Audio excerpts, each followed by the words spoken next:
Bismillahirrahmanirrahim. Assalamualaikum warahmatullahi wabarakatuh dan juga selamat pagi sekali lagi untuk rakan-rakan pendengar kita yang terus setia bersama kami di ruang udara Radio Institut Kefahaman Islam Malaysia. Kita kembali untuk waktu ini. Alhamdulillah untuk rancangan tarbiyah kita teruskan bersama dengan tetamu kita. InsyaAllah ucapkan selamat datang kepada Al-Fadhil Ustaz Shahrizan Daud At-Turabi. Assalamualaikum Ustaz. Waalaikumsalam warahmatullahi wabarakatuh. Sihat kita Ustaz ya? InsyaAllah. Alhamdulillah. Alhamdulillah. Baik, untuk hari ini insyaAllah dalam rancangan tarbiyah pada pagi ini kita mengajak rakan-rakan pendengar untuk bersama-sama kami pada hari ini kerana tajuk yang diperkatakan cukup menarik sekali. InsyaAllah bersama dengan Al-Fadhil Ustaz Shahrizan kita berkongsi tentang tajuk kesederhanaan jalan ke syurga.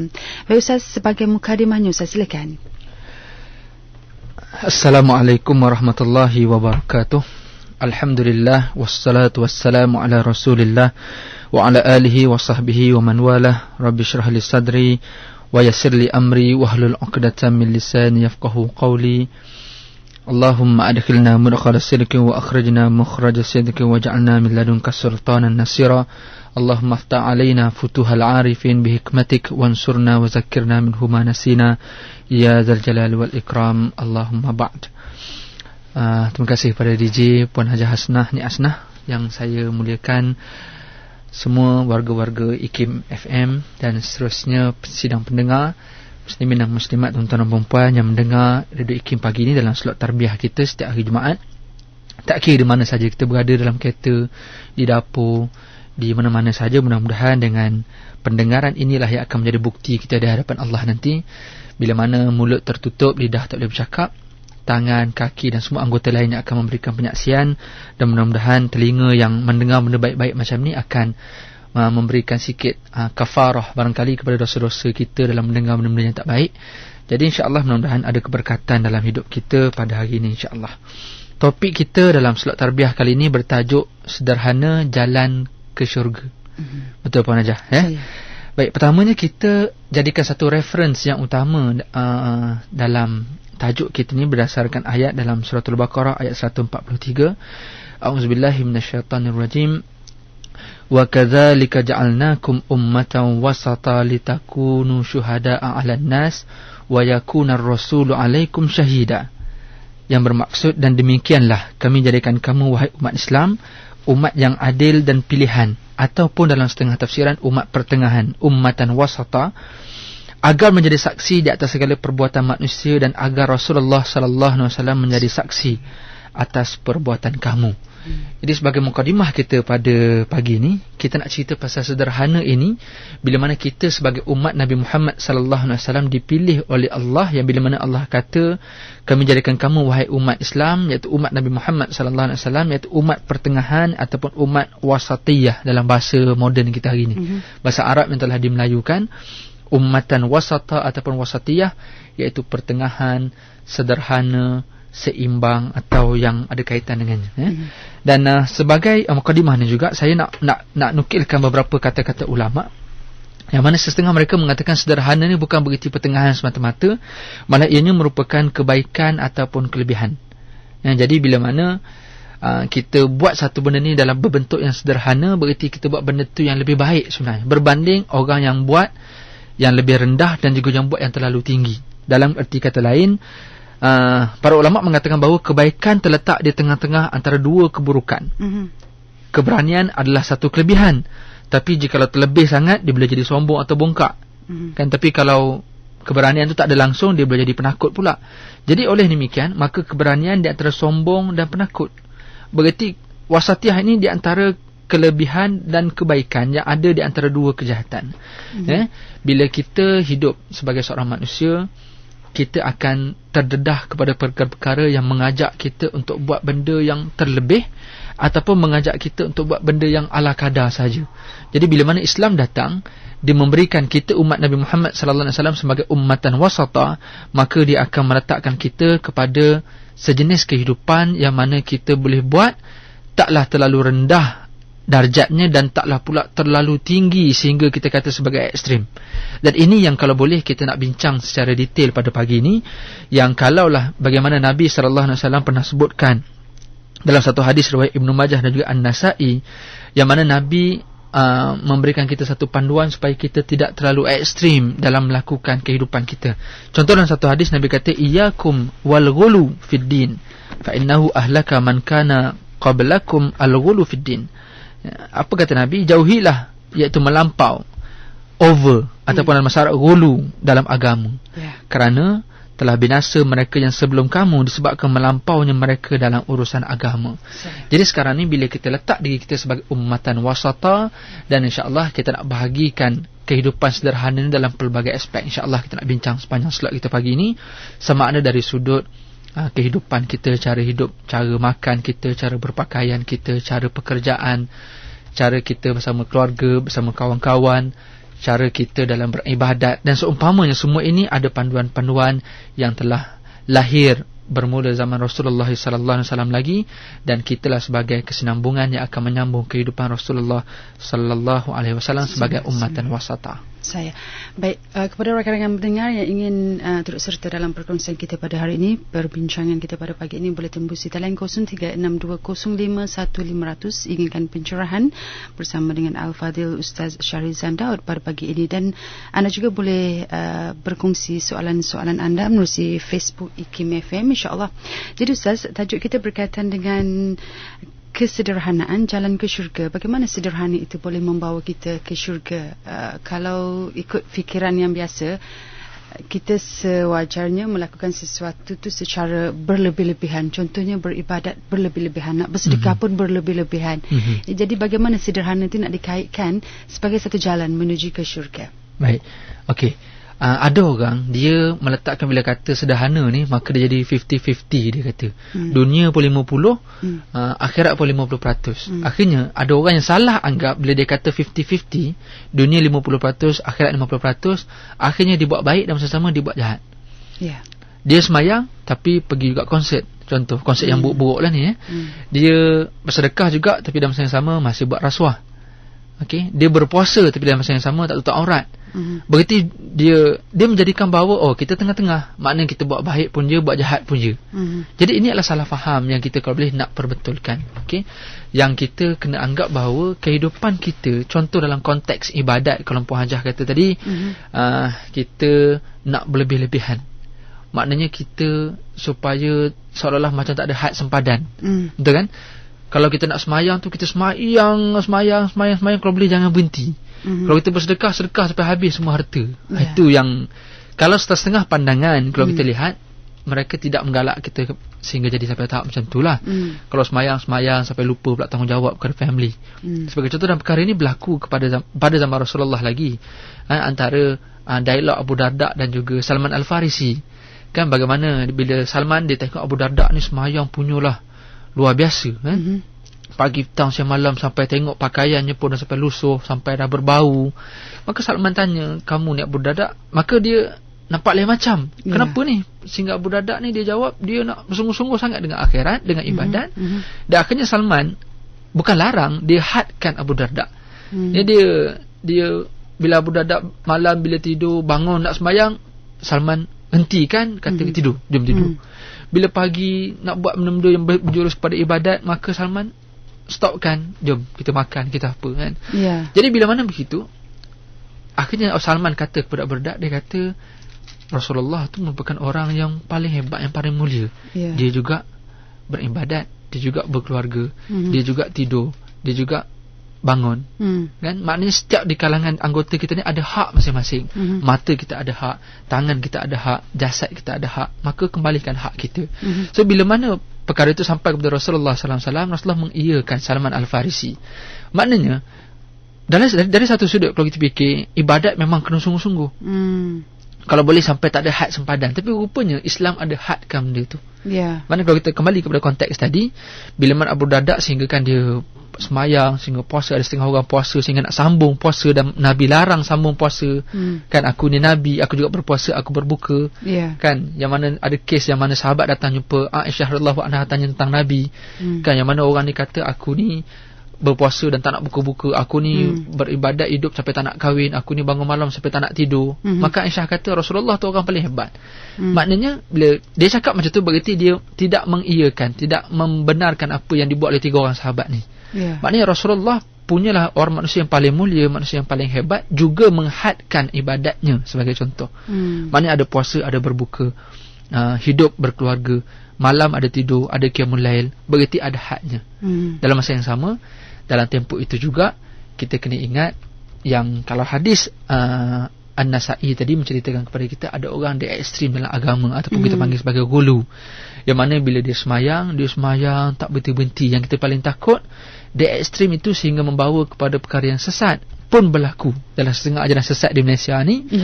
Dia ekstrim dalam sungguh kita beriman ataupun beramal dengan agama kita, kan, sehingga boleh sampai kahwin lebih daripada 4 orang. Ekstrim tu kan, kerana Rasulullah dia kata lebih kahwin daripada 4, sehingga apa lagi boleh nak membunuh orang yang bukan Islam sebagai contoh. Membunuh orang bukan Islam, maka dia pun ekstrim. Atau jumpa orang bukan Islam, dia bunuh. Itu ekstrim.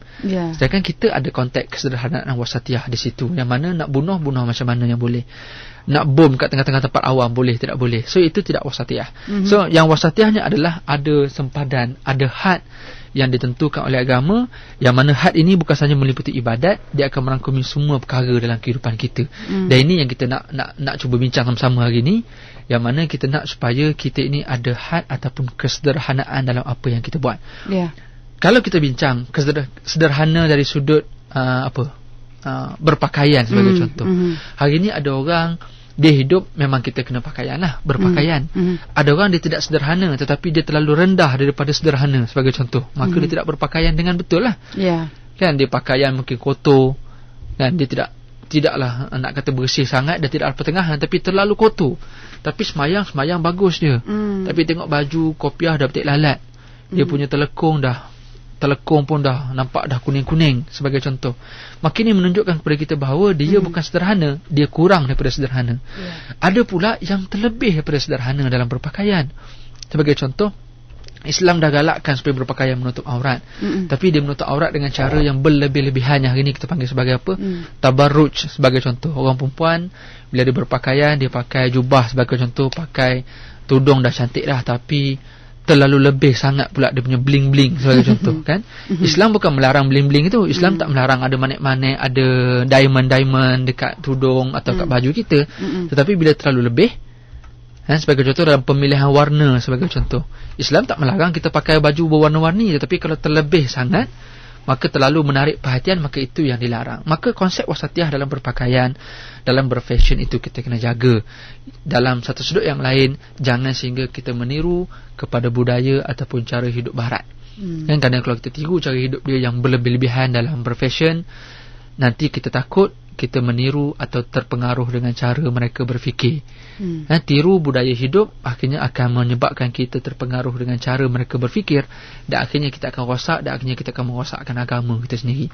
Maka konteks wasatiyah kita sebenarnya adalah konteks yang sangat luas, bukan sahaja meliputi ibadat, malah meliputi kehidupan kita. So kalau kita kata wasatiyah ataupun sederhana jalan menuju syurga dalam apa juga kehidupan, makan, minum, bercakap, berpakaian, melayan keluarga, bersukan, apa saja. Kalau kita kata kita hidup ini, apa saja yang kita buat dalam hidup, dan kita nak sederhana dalam apa yang kita buat.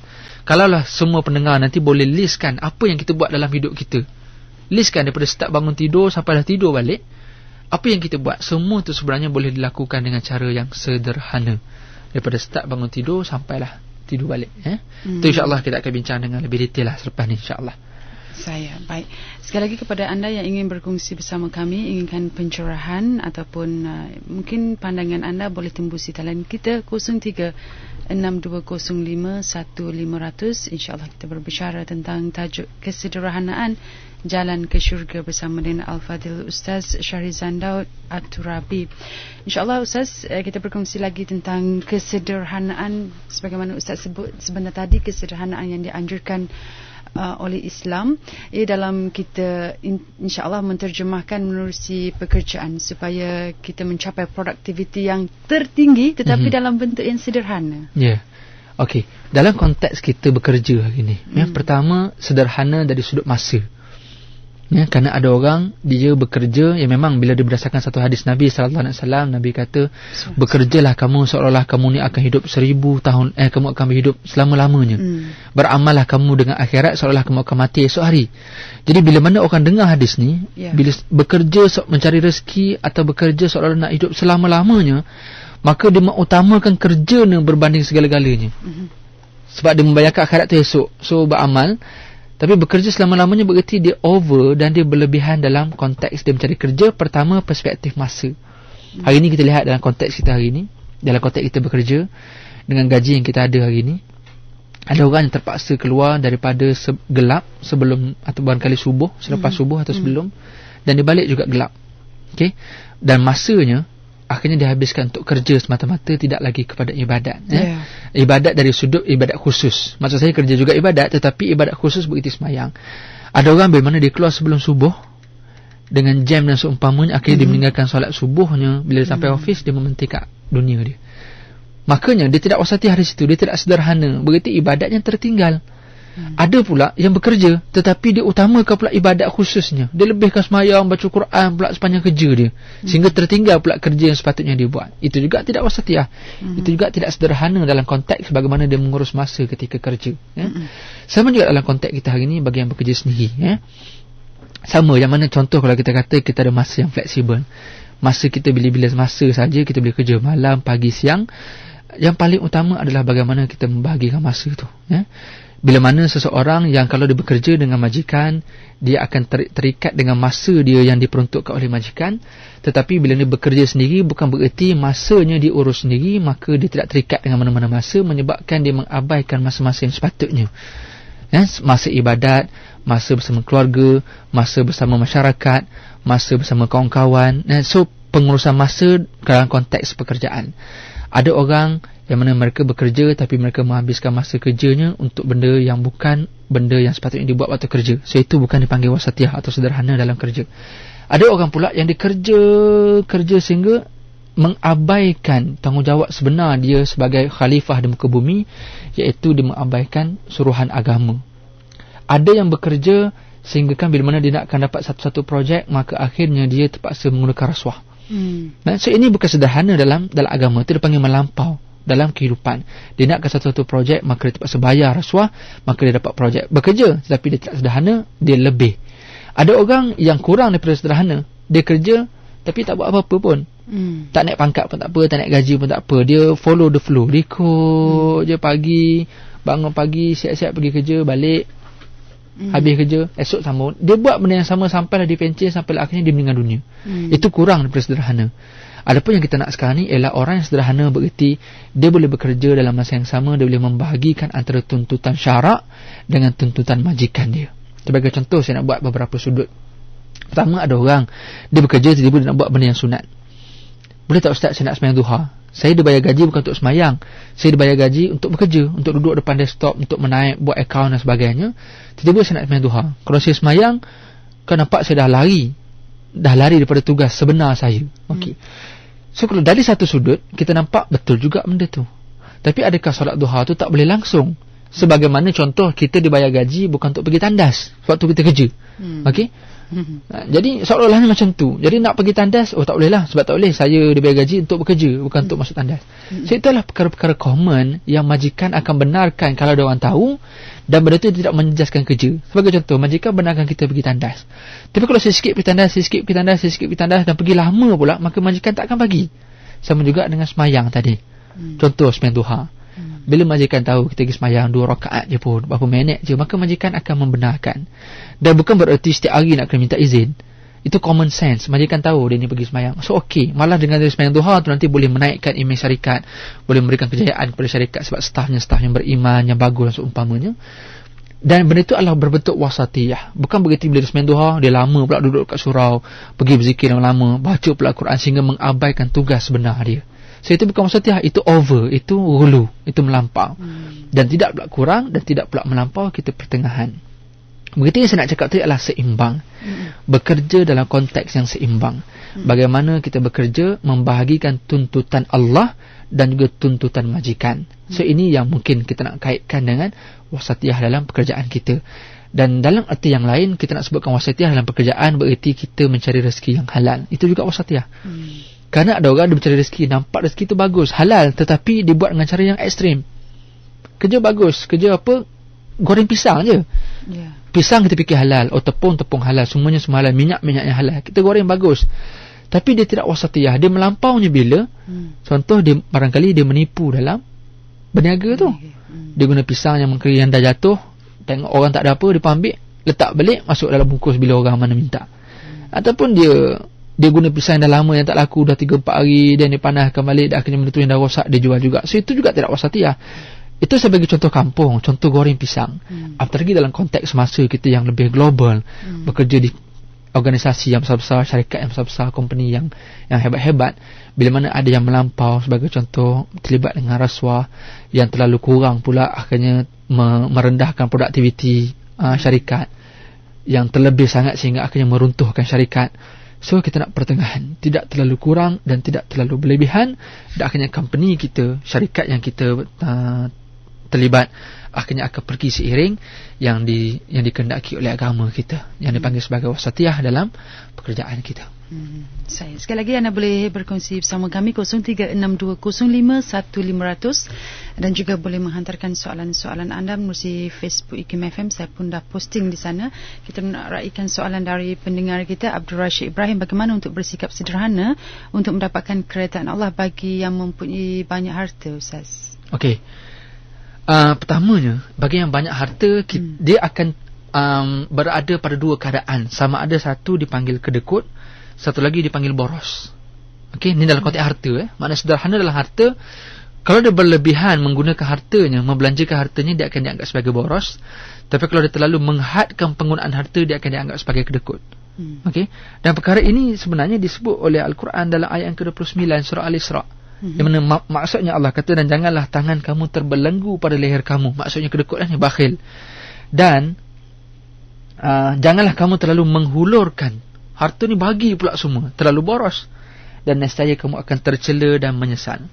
Maksudnya dekat sini dalam konteks harta kita pada hari ini, kita seimbang bagaimana kita menggunakan harta itu dalam konteks keduniaan yang bersifat dunia. Maksudnya bila bersifat dunia, kita nak pergi makan restoran yang mewah sebagai contoh. Ada ketikanya kita makan restoran biasa-biasa. Ada ketikanya kita gunakan duit tu bukan untuk family saja, bagi pula kepada orang lain. Bukan untuk kegunaan personal saja, kegunaan diri sendiri saja, malah dia tahu harta tu nak dibelanjakan pula kepada orang lain. Jadi wasatiyah dari sudut harta adalah bagaimana dia dapat duit itu daripada Allah dan dia kembalikan duit yang sama kepada Allah.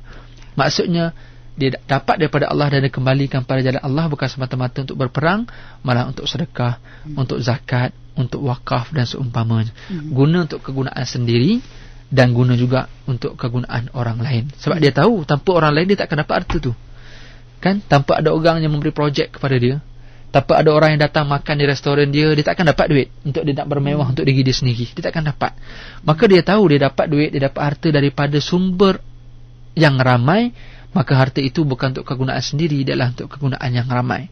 Dalam masa yang sama, jangan pula semuanya diberikan kepada orang ramai sehingga untuk diri sendiri tak ada pula. Tetapi kalau kita kembali kepada sejarah Rasulullah SAW, bagaimana bila mana Nabi SAW cerita pasal sedekah harta ni, tengok bagaimana Sayyidina Abu Bakar As-Siddiq, kan?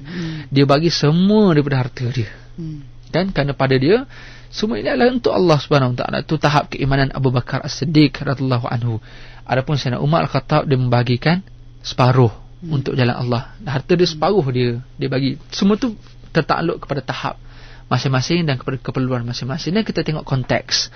Pada zaman itu barangkali adalah zaman peperangan. Maka kalau ada harta banyak-banyak pun tak boleh nak gunakan harta tu dengan cara aman. Maka dia gunakan harta tu pada cara perang semuanya. Kan? Tapi kalau konteks hari ni, kalau kita keluarkan semua harta, akhirnya kita apa gedana, maka kita akan merosakkan diri sendiri.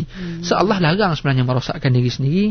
Jangan sampai berlebih-lebihan dalam kita membelanjakan harta kita. Yang penting adalah wasatiyah dalam kita menguruskan harta. Kalau kita hari ni ada konsep KWSP sebagai contoh, kita bekerja dan ada duit simpanan kita. Kita ini ada takaful, simpanan yang bukan saja untuk memberi kita jaminan kepada kesihatan atau apa saja, tapi adalah untuk menyimpan. Nanti bila kita dah tak ada kerja, duit tu juga boleh kita gunakan balik. So sederhana, kita belanja dan kita urus harta tu. Kita bukan simpan harta tak belanja langsung, itu kedekut namanya. Wasatiyah Sederhana dalam pengurusan harta adalah dia menggunakan harta dalam masa yang sama, dia tidaklah terlalu kedekut. Dan guna pula pada jalan yang dibenarkan syarak, maka itu adalah wasatiyah ataupun sederhana. Ada orang dia guna duit, dia bagi tapi dalam bentuk rasuah, maka itu bukan sederhana. Itu adalah melampau dalam menguruskan harta. Ada orang minta sedekah, dia tak nak bagi sebab dia kata ini sedikit tipu, maka dia kedekut. Maka sederhana, dia bagi pun bagi, dalam masa yang sama dia hadkan pun dia hadkan juga harta dia. Bukan dia bagi semua dan dia tak pula simpan semua. Saya dalam pemakanan pula Ustaz, kalau kita bercakap tentang sederhana, kan ada setengah orang yang macam nak menjaga perutnya lah. Jadi dia akan lebih banyak berpuasa ataupun makan sikit lah. Kalau saya sebut semacam orang sufi, selalu kan dia tak berapa nak makan sangat. Macam mana Ustaz? Okey, betul juga tu orang sufi ataupun wali-wali awliya Allah, kita dengar dalam cerita dia orang ni tak makan. Bagaimana orang-orang yang dekat hubungan mereka dengan Allah, mereka tak makan pun tak apa, kadang-kadang tidur tapi elok je boleh sembahyang kan. Macam mana? Itu satu konteks yang khusus untuk orang-orang soleh, para wali. Tapi dalam konteks umum bagi macam-macam kita yang makan, tidur, tengok TV semua ni, dalam bab pemakanan kita ikut satu kaedah Rasulullah sallallahu alaihi wasallam. Nabi sebut dalam satu hadis, nahnu la na'kulu hatta najuu' fa iza akalna fala na'kul hatta nashba'. Sabda Rasulullah sallallahu alaihi wasallam, Nabi kata apa? Kita ni di kalangan golongan orang yang kalau makan, kita tak akan makan kecuali bila kita lapar. Fa iza akalna, bila kita makan, kita tak akan makan sampailah kita kenyang. Dah sedawa 2-3 kali baru kita berhenti. Itu pun ada orang tak berhenti kan. Jadi sekarang ni Nabi nak ajar kita tentang konteks pertengahan dalam bab pemakanan, dan kita juga faham dalam perut kita ni ada 3 sudut, ada 3 fasa level kita kan. Ada untuk udara, ada untuk air, dan juga untuk makanan. 3 benda tu. Udara atas sekali, makanan tengah-tengah, air bawah sekali. So bila mana kita menguruskan perut kita dengan cara yang betul, maka dia tidak akan menjadikan penyakit. 1/3 tu memang untuk air, 1/3 untuk makanan dan juga untuk angin. So benda itu adalah menunjukkan bahawa kita tahu membahagikan perut kita. Kita bersederhana dalam menggunakan perut kita. Dalam masa yang sama, diajarkan pula kita puasa. Maknanya apa? Bila perut kita digunakan selama-lamanya, guna tanpa henti, maka akan rosak. Maka kaedah Islam dia datang untuk mensederhanakan penggunaan perut, maka dia bagi puasa. Tapi dia tak wajibkan setiap hari pula puasa. Jadi takut rosak pula perut, boleh gastrik, boleh macam-macam lagi. Maka dia bagi puasa, nak puasa Isnin Khamis boleh, nak puasa selang sehari boleh, nak puasa Ramadan sebulan saja dalam setahun boleh, puasa hari-hari putih dalam setiap bulan boleh. Berarti ada hari-hari yang diberikan dalam Islam ni, hari-hari yang kita kalau boleh jangan makan. Untuk apa? Untuk memberikan kesederhanaan ataupun kerehatan dalam perut, yang tujuannya, fungsinya adalah kerana apa? Sebab nak bagi perut kita sihat, nak bagi perut kita sederhana, tak guna sentiasa dan tak pula dibiar kosong sentiasa. Jadi maknanya sederhana dari sudut pemakanan. Itu satu sudut. Sudut yang lain pula yang kita nak bincanglah tentang konteks kita makan apa. Sederhana dekat sini maksudnya adalah kita makan benda yang berkhasiat dan bukan makan benda yang ringan sangat pula. Kan ada orang yang dimakan yang berkhasiat sangat pula. Kan sehingga kan kadang-kadang boleh tak mampulah bagi kita orang-orang biasa, kebanyakannya nak makan yang, contoh kita kata apa hari ni, yang jenis-jenis makanan yang terlalu berkhasiat, yang biasanya harganya mahal lah.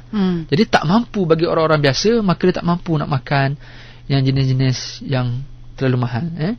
Dan ada orang pula dia makan yang tidak terlalu berkhasiat, makanan ringan je sentiasa, makan makanan segera je sentiasa, maka dia akan rosak pula.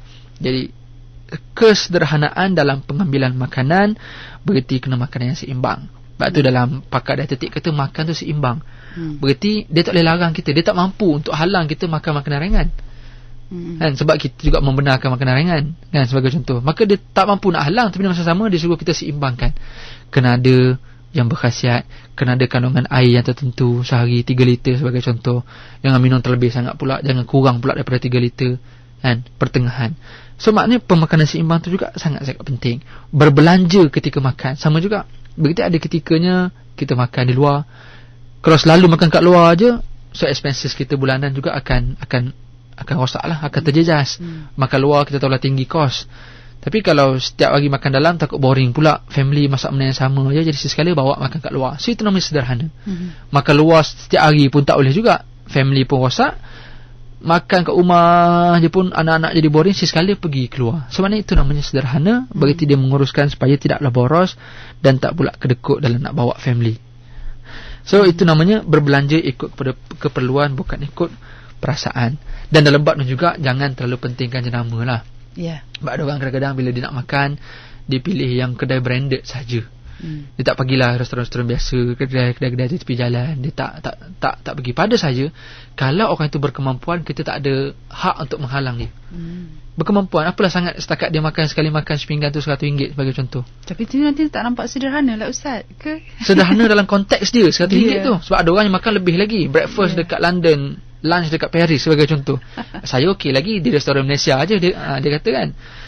Sederhana dalam konteks dia.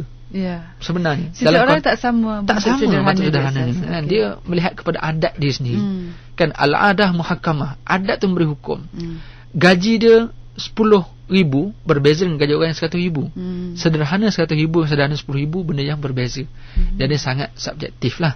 Yang penting kita tak boleh samakan diri kita dengan diri orang lain. Yang penting kita sendiri yang mengimbangi bagaimana kita menggunakan cara hidup kita untuk kita seimbangkan, untuk kita sederhanakan cara hidup kita. Kalau kita nak ikut cara orang, sebab tu dalam apa pepatah kita apa, ukur baju di bandar sendiri. Jangan tengok orang dia ada ukurannya masing-masing. Oh, nampak semua orang makan luar, syok kita pun nak makan luar, tapi kita tak mampu. Akhirnya kita berhutang, akhirnya kita rosak. Kita tengok pula orang ni asyik makan dalam rumah je, kita pun tak payahlah, sedangkan kita mampu. Akhirnya tak boleh juga. Maka kita raikan keluarga kita, jangan nak sekali makan kat luar. Pilih restoran yang halal, pilih restoran yang menutup aurat pekerja-pekerjanya, bersih restorannya. Maka dengan itu akan menjadikan kita sederhana dalam konteks makan tadi. Kan? Dan banyak lagi sebenarnya dari sudut adab, macam mana kita beradab ketika makan, yang kita pernah bincangkan dalam sesi yang lepas kan. Ada orang dia tidak sederhana dalam cara makan. Pun juga kita kena fikirkan tentang bagaimana kita bersederhana dalam makan. Bukan maksudnya tak boleh makan ikut cara barat. Tak boleh guna sudu garpu, tak boleh guna pisau, tak boleh guna chopstick. Kan? Ada orang tak boleh, kita kena guna tangan, itu cara Nabi. Kita kena ingat Nabi ajar kita makan guna tangan kanan. Tapi tidak pula Nabi larang. Malah Nabi SAW pernah, kita buka dalam kitab Syama'il atau dalam kitab-kitab hadis Fathul Bari pun ada cerita, Nabi ketika makan guna pisau. Ada. Depan Nabi kan kambing. Takkan nak tarik macam tu je. Jadi guna pisau. Sama juga konteks kita hari ni, still guna pisau. Maknanya, tetapi Nabi ajar makan dengan tangan kanan. Itu maksud sederhana. Lepas potong dia guna pisau, letak pisau, cocok guna tangan kanan. Itu namanya sederhana. Maknanya bukan bererti jangan ikut cara barat, so guna chopstick tak boleh, guna sudu garpu tak boleh, guna pisau nak makan western food tak boleh, kena makan guna tangan je, kena guna jilat dekat tangan je, tak boleh jilat dekat sudu garpu. So itu ekstrim dalam pemahaman agama, dan tidak pula terlalu merendahkan agama sehingga tak boleh pula guna sudu garpu. Macam tu susahlah kita nak makan sup.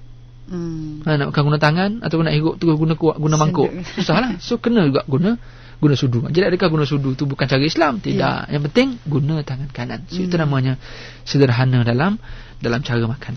Baik, kita nak raikan soalan dari pemanggil pendengar kita Ustaz ya. Ya, silakan. Assalamualaikum Ustaz. Saya Muzaffar daripada Shah Alam. Saya nak bertanya tentang kesederhanaan dalam mencari pendapatan. Ya, saya.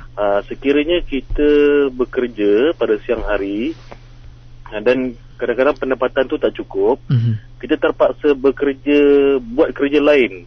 Tapi kadang-kadang kita tercuri masa bekerja di siang hari tu. Macam mana kita nak mengagihkan masa dan macam mana dikira mencari keberkatan dalam mencari rezeki tu Ustaz? Baik. Sebab kalau diikutkan, kalau kerja dengan gaji biasa ni mungkin tak cukup dan mungkin boleh mendatangkan kemudaratan kepada keluarga lah. Itu saja soalan saya. Baik, terima kasih Cik Muzaffar. Kita terus ke macam mana? Terus, okey. Sederhana wasatiyah dalam pekerjaan. Contoh dalam kes Cik Muzaffar tadi, dia bagi contoh orang kerja dalam masa yang sama, dia ada buat side income, dia ada buat kerja lain. Dan kadang-kadang dia terguna masa kerja sebenar, kerja hakiki dia dengan kerja-kerja lain tu. So ini sebenarnya yang boleh mengganggu kepada perkara syubhat dalam gaji kita. Yang bila mana Islam datang, dia bagi tahu kita, ya ayuhannas kulu mimma fil ardi halalan tayyibah. Bukan saja halal, tapi nak tayyibah. Kita kerja, contoh kerja company tadi, bagus dah jadi accountant, halal dah. Tiba-tiba tidak tayyibah. Tidak tayyibah berarti tiba-tiba dalam waktu kerja kita ni bayar gaji 4-5 ribu sebulan tu, tiba-tiba kita gunakan juga desktop yang sama, komputer yang sama untuk buat side income kita, untuk kira akaun company lain, macam-macam lain. Yang kita tidak ada bayar gaji untuk tu, kita dapat side income lain. Itu satu contoh, banyak lagi contoh lain lah yang praktikal. So itu berarti halal tapi tidak tayyibah. Asalnya kita kerja halal, tetapi akhirnya halal itu tidak bersih. Sama juga kes orang yang dibayar gaji kerja pukul 9 pagi, sepatutnya balik pukul 5. Tapi akhirnya dia balik pukul 4. Kan? Bagaimana seorang seorang yang begitu hebat sehingga dia tu punya laju dia mendepani masa, kan? Pukul 5 dia punch out, tapi pukul 3 dia dah sampai rumah. Kan? Punyalah laju dia mendepani masa sehingga akhirnya mengganggu kepada konteks kerja dia. So masuk wasatiyah dalam pekerjaan ini adalah bukan berarti bila dah kerja pagi tak boleh kerja malam. Kerana desakan cara hidup kita hari ni, dengan kos sara hidup kita yang meningkat. So orang ni dia kerja pagi sampai petang, tak mampu untuk menyara kehidupan dia. Dia terpaksa kerja sehingga ke waktu malam. Pertama kita kena lihat dalam pelbagai sudut. Kenapa benda tu tak cukup? Kembali balik kepada cara hidup kita. Kenderaan apa yang kita pakai. Kan dekat rumah ada tak aksesori lain selain pada TV asas, kita pakai tak TV yang berbayar pula ni, siaran-siaran berbayar. Dan contoh yang lain, tengok pula kepada jenis macam mana kita sara hidup dengan konteks pemakanan kita, asyik makan luar ke makan dekat rumah atau masak sendiri atau dekat office kita. Itu cara kita mengurus dan menyebabkan kita menentukan cara hidup kita. Bila kita mengurus dengan cara yang kita nakkan seronok, happy, maka kita juga terpaksa apa yang kita nak, kadang-kadang kita perlu bersusah payah untuk tu. Maka sebab itu orang dia tak cukup gajinya pagi hingga petang, so dia terpaksa kerja malam. Tak salah untuk kerja malam dengan syarat dia mengimbangi dan juga mencari kerja yang Allah redha. Maksudnya adalah tidak terlibat dengan rasuah, tidak terlibat dengan syubhat. Maksudnya dia menggunakan masa syarikat tadi, tidak menggunakan harta-harta syarikat dia untuk buat kerja-kerja yang lain. So benda-benda inilah yang akan mengganggu tentang konteks halalnya gaji dia. Dan juga keberkatan juga. Keberkatan dalam hidup pasti. Kan? Sebab kita takut apa yang kita terima, duit tu nampak banyak, tapi duit itulah kita bagi makan kepada anak isteri kita, kepada family kita, rupa-rupanya sumbernya pada sumber yang haram. Saya barangkali juga yang tak cukup tu kerana kurang keberkatan juga Ustaz. Walaupun nampak banyak, tapi kurang berkat, tak cukup. Barangkali dia sakit, barangkali keretanya selalu rosak, barangkali duitnya hilang, kena curi dan macam-macam lagi. So itu adalah di antara keberkatan yang hilang disebabkan gaji kita. Saya itulah jaga jugalah kalau kita nak buat orang kata side income masa waktu bekerja. Betul. Yang hakiki Ustaz. Kan kita nak rekan 2 soalan dari rakan pendengar kita. Harapkan kita cukup masa Ustaz. Baik, kita teruskan dengan pemanggil berikutnya. Hello, Assalamualaikum Ustaz. Saya Alias daripada Shah Alam. Waalaikumsalam. Sekarang ni Ustaz, pakar-pakar motivasi selalu memperkatakan apabila kita hendak satu keputusan yang baik, satu keputusan yang luar biasa, hendaklah usaha yang luar biasa Ustaz ya. Jadi kebanyakan kita, masyarakat kita dimomokkanlah dengan usaha-usaha yang luar biasa baru kita boleh mencapai satu kejayaan. Hingga kadang-kadang ada kata kita hendaklah berusaha sehingga ke tahap gila. Apabila kita tahap gila barulah kita cinta gila ataupun usaha yang gila-gila boleh mencapai satu kejayaan itu. Jadi kadang-kadang benda ni agak-agak bercanggah dengan apa yang kita bincangkan tadi lah.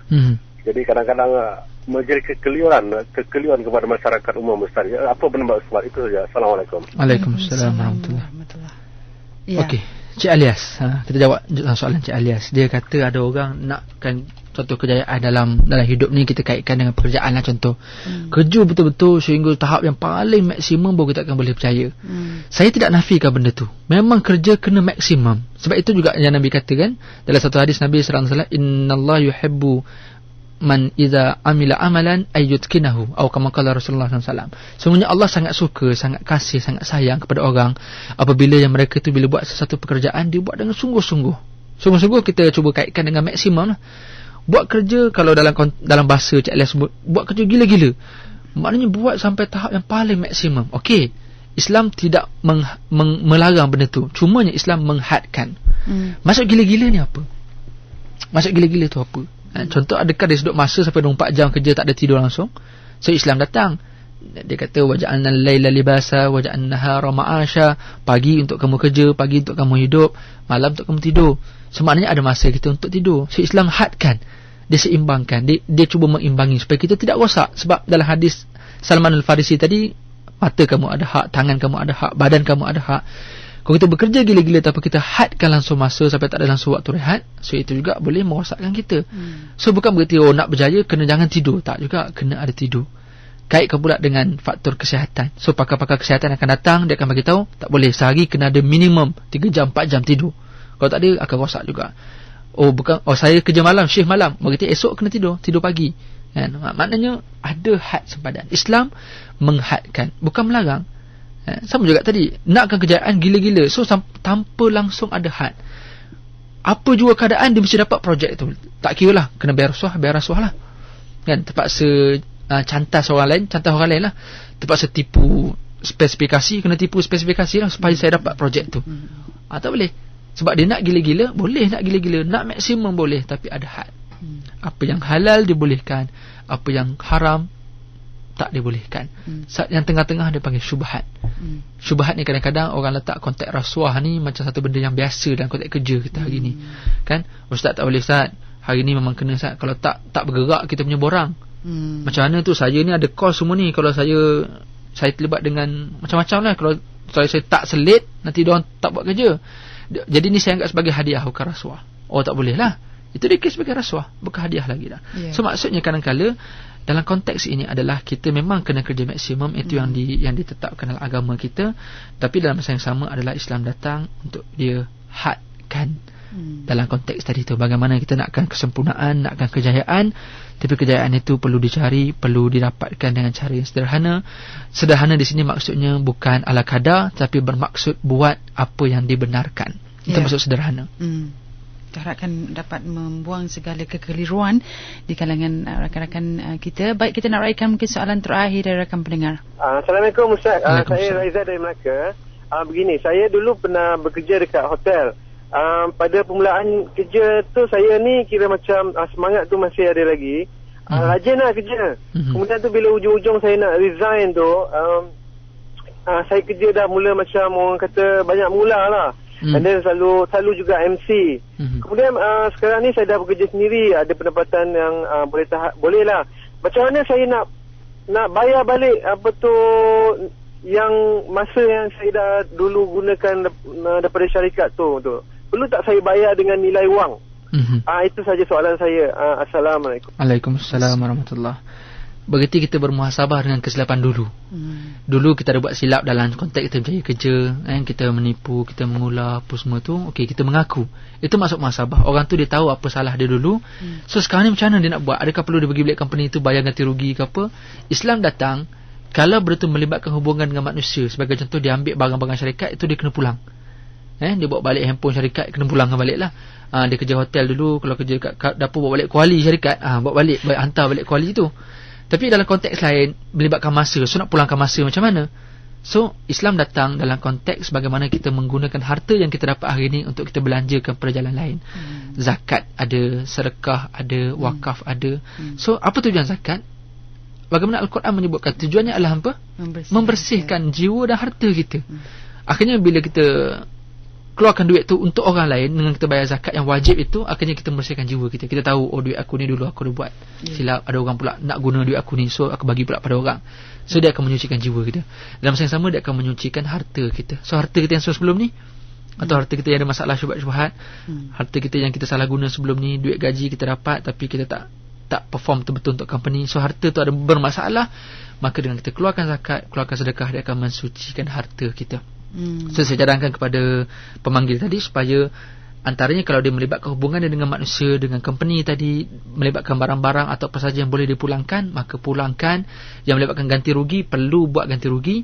Tapi kalau melibatkan masa dan benda-benda yang bersifat subjektif ni, maka dengan harta kita hari ni kita belanjakan pada jalan Allah, sama ada dengan cara zakat, sedekah, wakaf dan seumpamanya. Dengan itu akan mensucikan harta dan jiwa kita, insyaAllah. Saya insyaAllah mungkin sedikit lagi, kalau Ustaz Yasmin Khatijah ni kata kalau majlis perkahwinan seperti mana yang dikatakan sebagai sederhana, adakah dibolehkan memberi dogif ataupun menghias dewan makan secara minimum sahaja? Okey, yang pertama kita kena lahirkan rasa kegembiraan. Kalau dengan buat menghiaskan dewan itu dengan cara yang minimum, itu sudah dikira sebagai diterima. Dan penerimaan itu bersifat adat semasa. Dan adat itu memberi hukum. So kalau adat kita hari ini bukan adat Islam, bererti kena bermewah-mewah, dan akhirnya itu akan menyebabkan ramai orang yang tidak mampu nak buat ikut adat yang sama. So maknanya kita kena kembali kepada adat yang betul, adat Islam, bukan adat budaya Melayu sahaja semata-mata. Kembali kepada adat Islam. Adat Islam dalam perkahwinan apa dia? Dia kena panggil semua kelompok orang yang datang. Orang kaya pun dia kena jemput datang makan, orang miskin pun dia kena jemput juga. Nabi larang panggil yang kaya saja. So maksudnya bila panggil kaya saja, so tu yang eventnya mewah sangat, sehingga bila orang lain yang tak mampu, bila tengok dia nak macam tu tapi dia tak mampu, akhirnya rosak disebabkan adat. Ada pula orang yang terlalu buat ala kadar sangat sehingga tidak memberikan kemeriahan, tidak rasa seronok. Sebab itu hari keseronokan yang Nabi benarkan untuk orang palu gendang dan seumpama. Tak rasa macam majlis kahwin. Tak rasa macam majlis kahwin ni, macam kenduri orang mati ke apa kan, tiba-tiba senyap dia. So tidak pula macam tu. Itu tidak sederhana. So maksud sederhana dia kembali kepada konteks yang saya sebut tadi, berdasarkan kepada adat, tapi adat itu bukan adat kebangsaan semata-mata, tapi lah adat budaya Islam. The way of life. So Islam itulah cara hidup kita. Kita sederhana dalam apa juga keadaan, dalam pemilihan makanan kita ketika majlis tu, pemilihan pakaian kita kena ingat pengantin-pengantin. Bila kita over sangat, kita kena ingat dia boleh mengundang tidak berkat kepada majlis kahwin kita. Saya nak sebut pengantin-pengantin jangan pakai pakaian yang labuh sangat sebagai contoh. Kan pengantin perempuan khususnya, dia pakai pakaian yang melerit ke bawah tu. Kan itu Nabi larang. Kenapa? Dia akan menimbulkan kebanggaan kepada kita. Isbal dia panggil. Bila bangga dah, akhirnya kita akan jadi rosak. So itu mengurangkan keberkatan. Pengantin lelaki pula pakai inai, Islam larang. Inai hanya untuk perempuan. Kan tak ada adat yang kata boleh, tak boleh, boleh ustaz, ni untuk kahwin je. Tak ada, Islam tak bagi. Lelaki pakai rantai ketika kahwin, dia bukan rantai emas, tak, warna je emas, tapi rantai itu adalah simbol wanita. Islam tak bagi. So adat itu bukan adat Islam, itu adalah adat budaya semata-mata. So tinggalkan yang tu. So maknanya itu melampau dalam urusan perkahwinan. Boleh nak pakai gaun, boleh nak pakai baju yang cantik-cantik, tapi ada hadnya. So Islam tak larang bercantik, Islam tak larang untuk bergembira, ada lagu, ada hadnya. Bukan suruh senyap, hari tu tak pasang lagu. Boleh pasang lagu, tengok siapa yang menyanyi. Lagu tu macam mana, orang berjoget ke tidak, terbuka aurat, bercampur lagi perempuan, tidak. Islam datang hadkan, bukan melarang majlis tu. So semua ni sangat besar, dan mungkin masa tidak cukup untuk kita nak ulas panjang. Mungkin dalam slide yang akan datang. Maksudnya di sini adalah bagaimana kita sederhana dalam konteks perkahwinan ni. Berarti kita meraihkan semua pihak dalam masa sama, kita menjaga had-had dan juga batasan-batasan yang agama kita benarkan. Dan semua tu nak tahu macam mana, kena ada mursyid lah, kena ada guru-guru yang setiasa kita refer, minta nasihat bila nak buat majlis kahwin. Mak ayah pergi jumpa ustaz-ustaz ataupun imam-imam kat masjid, tanya, saya nak buat event macam ni boleh tak? Saya nak buat macam ni boleh tak? Macam ni boleh tak? Minta supaya kita nakkan sederhana. Buat kat hotel bukan berarti tak sederhana. Tak.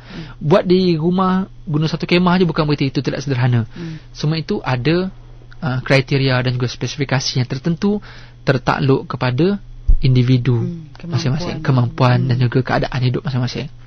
Baik. Saya kira itu adalah kesimpulan daripada perkongsian kita, Ustaz. Mungkin Ustaz ada sikit yang terakhir untuk saya nak sebutkan. Bila kita nama yang sederhana, antara lain kita nak kaitkan dengan qanaah. Qanaah ni berarti kita merasa cukup dengan apa yang kita ada sekarang. Kalau tahap kita sekarang, kita mampu untuk makan sehari RM30, maka itu adalah qanaah kita. Bila sampai satu tahap kita mampu sehari RM100 untuk kita habiskan sehari untuk kita makan, maka kita berasa cukup dengan apa yang kita ada. Kita tidak melampau dan kita tidak pula kedekut dengan apa yang kita ada hari ini. Kita qanaah dengan apa yang kita ada dalam pelbagai sudut. Kita beribadat, semayang juga dalam masa yang sama, jangan abaikan tanggungjawab dengan family. Kita keluar pergi travel dalam masa yang sama, jangan abaikan komunikasi kita dengan family, tanya khabar dan macam-macam lagi. Itu semua sederhana dalam kehidupan kita. Kita tak nak kita berlebih-lebihan sehingga kan kita mengabaikan tanggungjawab sebenar kita kepada perkara yang lain. Semua ini terangkum dalam aspek sederhana ataupun wasatiyah yang kita nak kaitkan dalam slot tarbiyah kita pada hari ini. Dan mudah-mudahan sederhana itulah yang menjamin kejayaan kita, bukan melampau dan bukan pula terlalu kurang. Dan dengan sederhana itulah yang membawa kita kepada syurga Allah Subhanahu Wa Taala. Baik, terima kasih banyak kita ucapkan kepada Al-Fadhil Ustaz Syarizan Daud At-Turabi berkongsi bersama kita pada hari ini dalam rancangan tarbiyah, kesederhanaan membawa ke syurga. InsyaAllah Ustaz, ada kelapangan waktu yang lain kita akan berkongsi lagi Ustaz, ya? InsyaAllah. Assalamualaikum. Waalaikumsalam warahmatullahi wabarakatuh.